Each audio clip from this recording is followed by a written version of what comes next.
Tarladanım zamanım ses kaynar bir bulaktır kanık nefesi gelende bu kaç tanesi köyde kalan saklar kuşlara bağlı.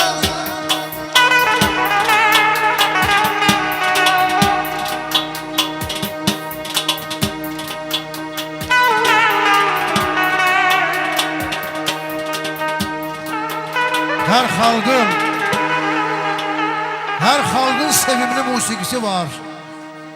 Bizim xalqa çox əzizdir muğamat.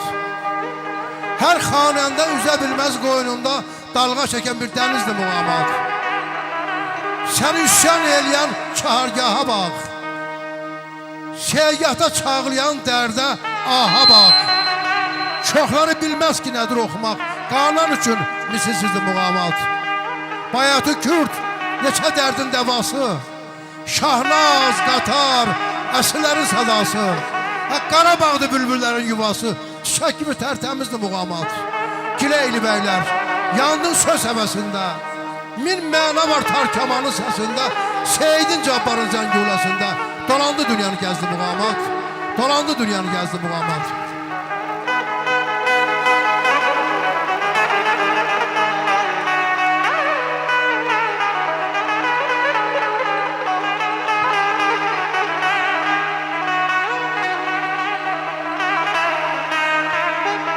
Madrusar madai kanadı tadı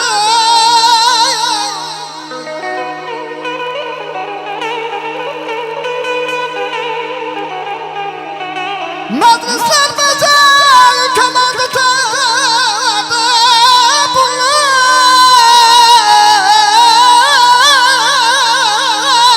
babalardan bir yadı geldi.